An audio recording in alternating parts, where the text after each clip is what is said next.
Today we're here on a beautiful spring day here in Dauphin Island, Alabama. We're going to take a look at the historic Fort Gaines. Now, just outside the fort here, right here on the Mobile Bay, was an addition to the fort. And it was these 3-inch rapid fire gun turrets. They actually used these guns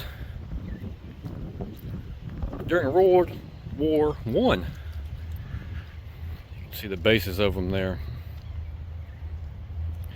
I'm not sure how rapid they were back in those days, but I'm sure you got the job done. Now you don't have to have an admission ticket to come out here and take a look at these, as it's right out here, just outside the parking lot. Now, before we go into the fort, right outside the parking lot here is a 19th century shipwreck. This is the keel of a ship that washed ashore during Hurricane George in 1998. I did some researching and probably some carbon dating, things like that on it. And they said the ship was from the 1800s. They don't know which ship it is, where it came from, what happened to the crew, or anything like that, but this is a section of the keel, which is basically the bottom of the hull.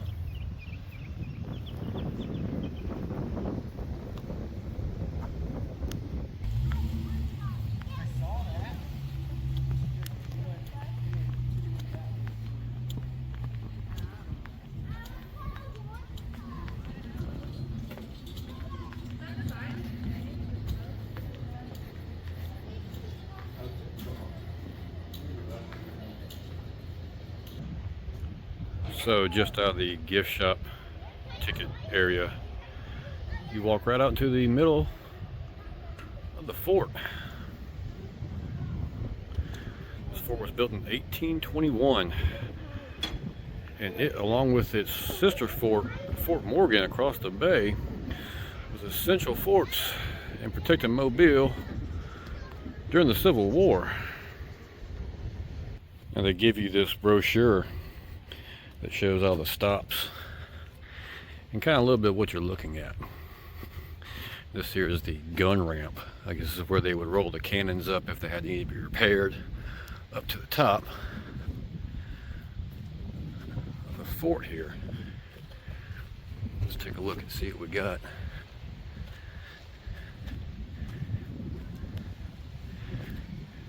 Heading this way.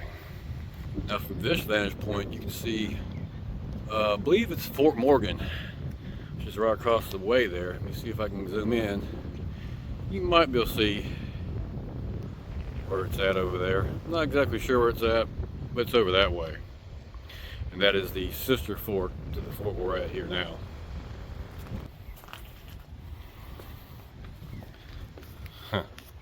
I'm 6'1", and literally this entrance to these steps comes to my chest. So let's go down here, down this spiral staircase, and see what's down here.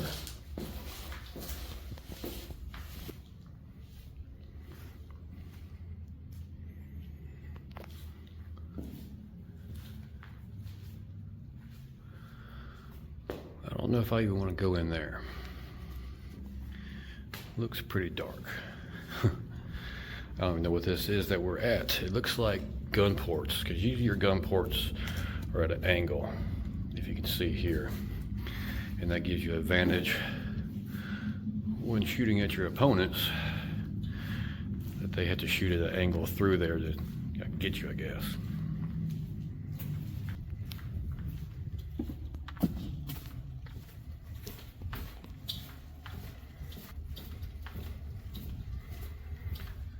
Coming out this tunnel leads you kind of back to where you started at. As number 1 is right up above us here. And in fact, we were just at number 23, so we kind of jumped ahead. So I go back up the stairs and continue on to number 2. Now these circular and semicircular steel tracks you see, that plate there in the middle, with a pin in it, that's where the cannons would rest at, and that's how they could aim them left and right, and they would shoot 32-pound cannonballs at any opponents that was coming at them from that way. Now back in the day there was probably no trees here, just growing up over the centuries, but we're gonna go over here. It looks like they have one of those cannons you can take a look at. Here you can see an example of one of those 32-pound cannons. Not sure if it is a recreation or the real thing. It gives you a really good idea of how it was back in the day there, minus all those cars. Here's another one of those 32-pound cannons. Excuse the wind, as it's pretty breezy out here today. Kind of get a good see the size of the projectile that came out of these things.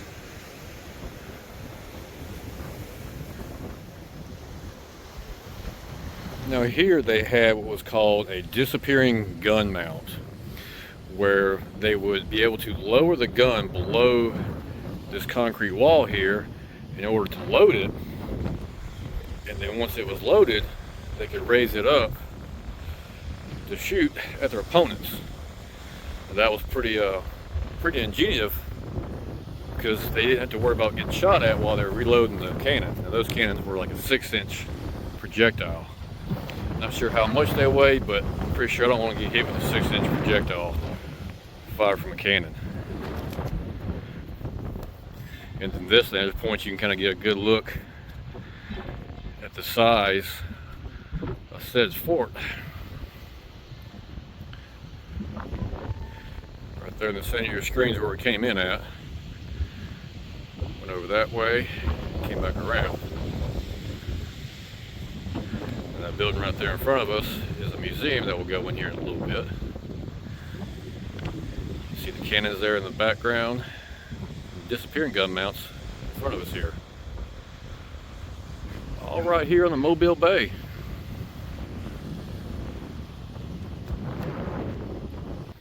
Now this area here, with the exception of the turret for the gun, has not been restored in any way. You can see the brickwork exactly how it was laid back in the day. And down here, those were vent ports for howitzer guns that were shot from below here. Now below a lot of this stuff is tunnels and such, tunnel work that the troops could go from point A to point B without worrying how to get shot at. And we're going to take a look at those down another spiral staircase.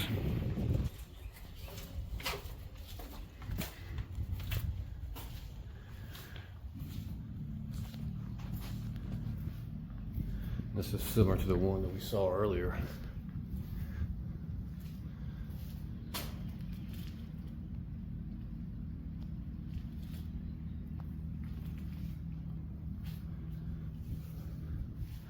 This is part of the tunnel work that I was just speaking about.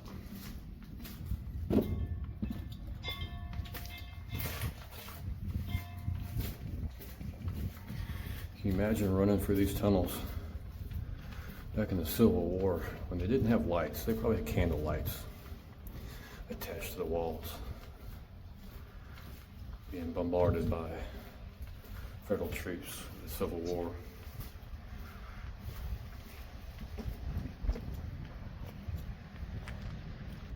So coming out of those tunnels leads us to this set of buildings, or building I should say.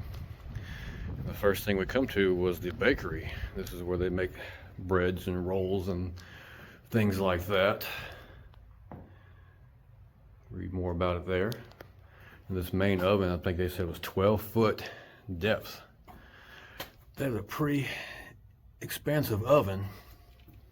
And then off to the left, or excuse me, the right, was another smaller oven, maybe about 5-6 feet across.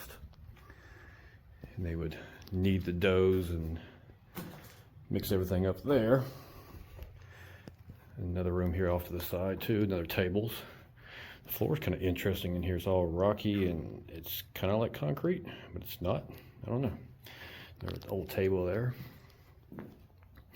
There's another room. This might have been like a storage room. The arched ceiling in it.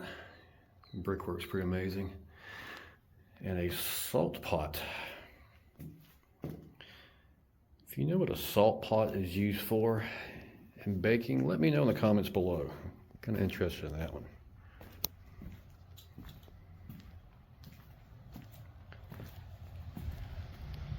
And coming out of that,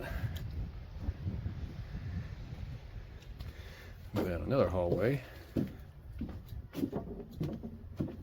And it leads us to the latrine. If you don't know what the latrine is, it's the bathroom. The porta potties, the john, the crapper, whatever you want to call it. Your outhouse.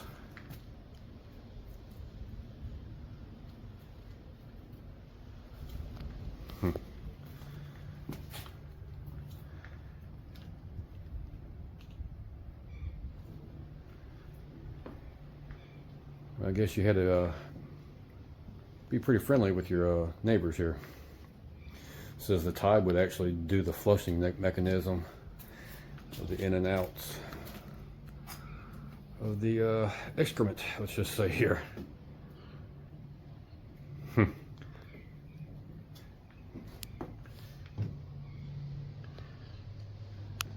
Quite interesting. And once you come out of the latrine hall, come up to the blacksmith shop. And usually you can go in here and take a look at it, but the door is locked right now, so we're just going to peek in the window, see what we can see.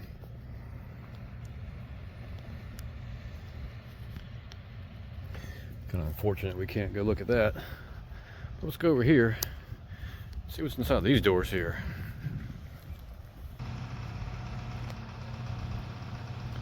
This is the battery station and magazine. This is where they would keep the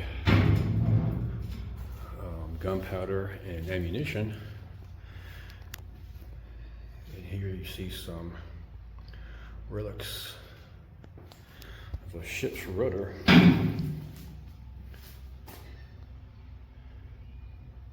From 1800 to 1850, and a piece of a shipwreck that washed ashore. Let's go over here to the other side. You can see the tracks they had in the ceilings that were used to move the ammunition. You can see there. So these tracks in the ceiling is how they would get the ammunition and gunpowder, things of that nature, to the guns above. Now we're underground now. It's kind of dark in here and you probably can't see that, but there's racks in here. You can see where they would keep the ammunition. It looks like there's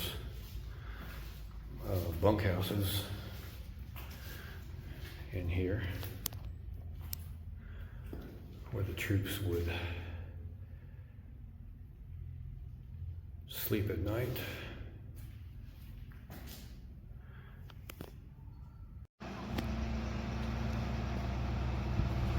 This is called the Voices from the Past. And it has drawings and newspaper articles and blueprints of the fort, how it was laid out and designed. Now obviously these are not the originals, because those are probably long gone. pictures of famous people and generals, newspaper articles, ledgers, all kinds of stuff.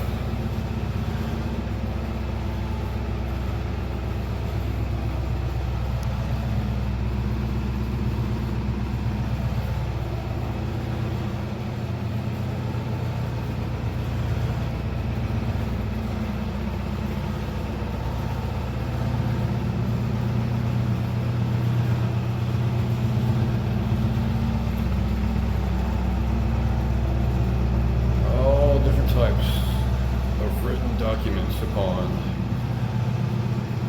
this fort.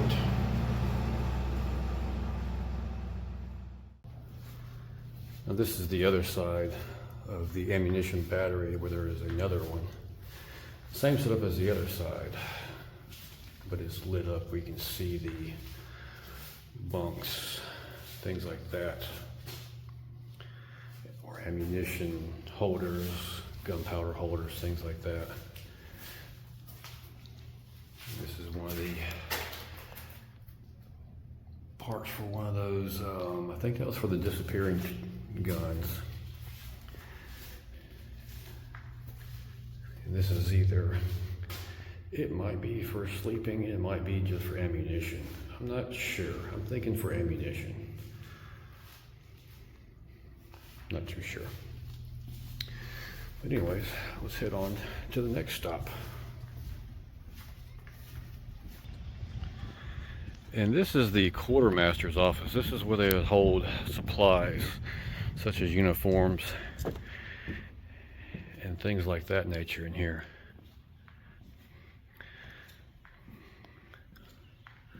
Let's just say it's the Dollar General of the fort.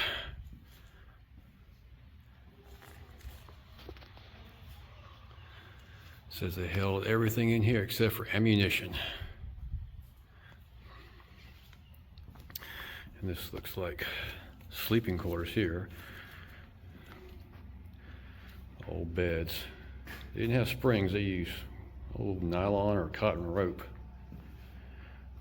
Probably cotton rope back in the day.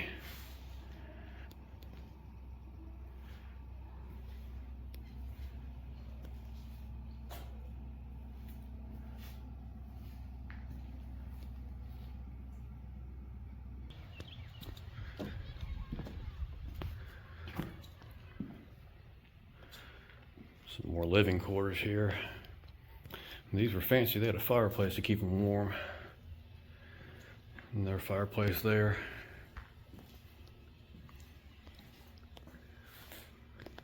Interesting. I'm not sure if this is original, but the steel plates and makeshift turnbuckles that kind of kept everything squared up and secure.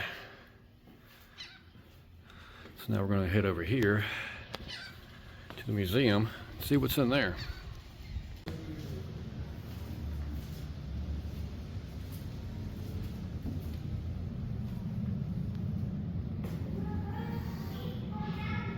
Now this area talks about the life of Dauphin Island in the 1930s and on.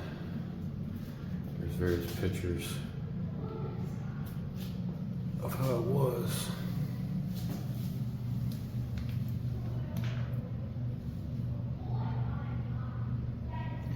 Back in the 30s, you can see right there is where we are, and that is Dauphin Island there. It's kind of hard to tell the black and white picture, but hopefully you get the idea. And there's also a pretty cool thing about the lighthouses that have been here previous times.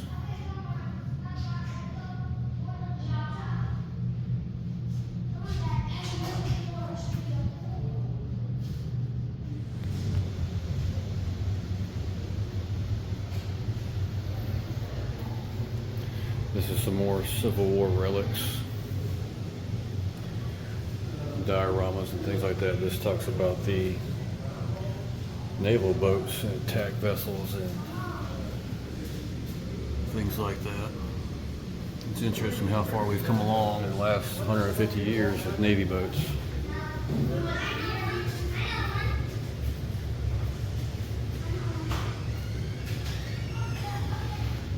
Got some typical Civil War attire.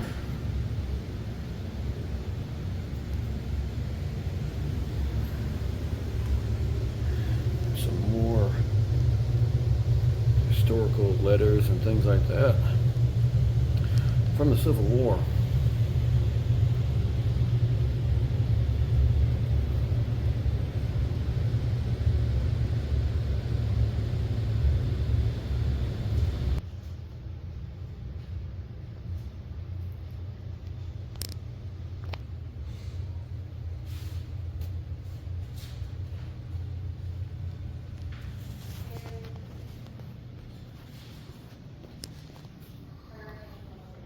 Some of the buttons that were on the uniforms. Here's a different projectiles that were found or used here at the fort. Other means of defense.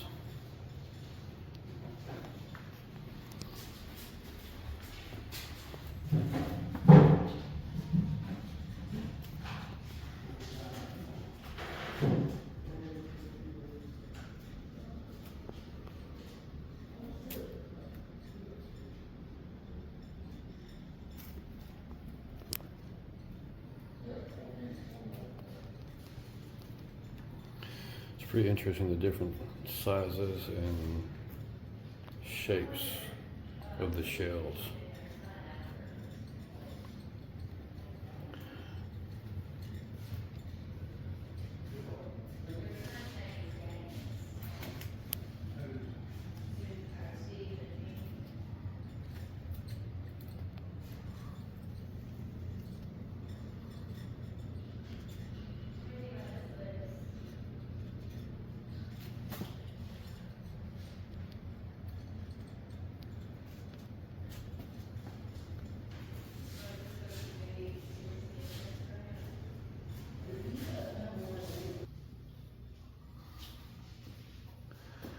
Another room of more Civil War era clothing and attire, relics, swords and things like that. Pretty interesting seeing these old relics like that. Old hinges and hinge pins and door knockers and square spikes.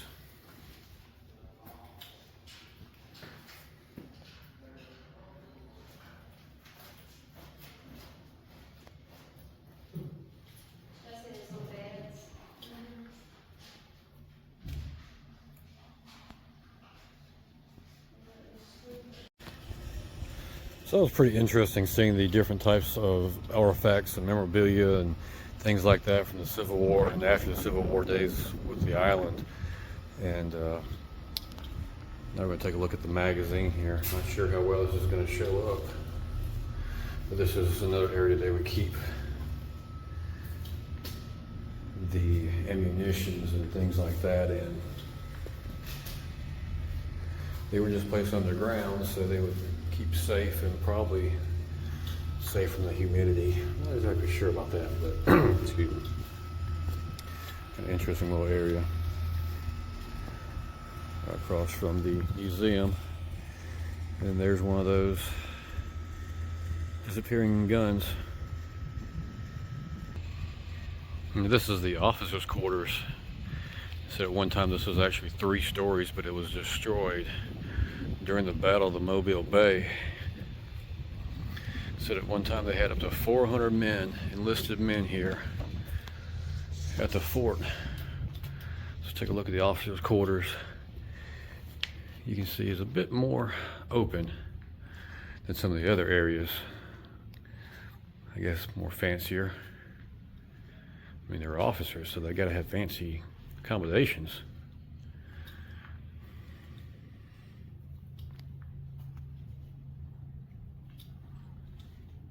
With with fireplaces and bunk beds and things of that nature.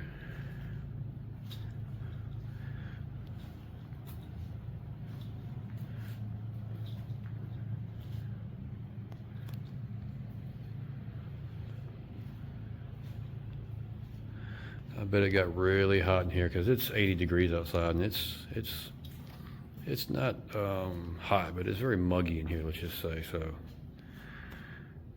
wasn't the best accommodations, but back in the time, it's probably the best accommodations they could do. And this area was called the kitchen courtyard.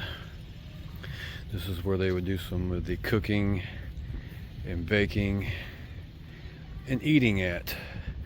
And this area right here is a cistern, and that's where they would basically hold water. It wasn't necessarily a well, but it was a holding tank, let's just say, for the water.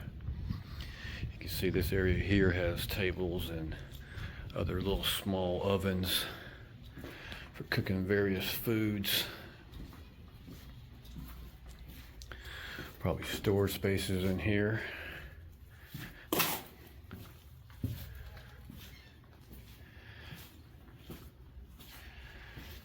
Interesting setup.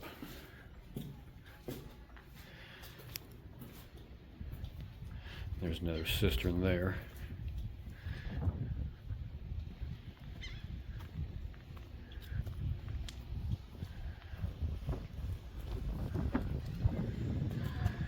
And more out that way there. We're going to go back in. Go back this way. Take a look at these other little areas. Now up above there, that's where we first started at. And that tunnel we came out at was right over that way. I'm gonna go back in that way and see what's going on over there.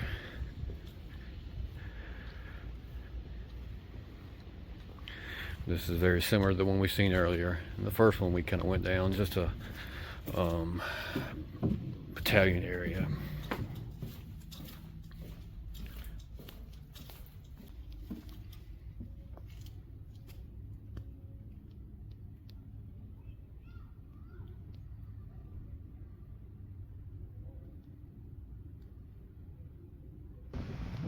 So that's just a little look at the Fort Gaines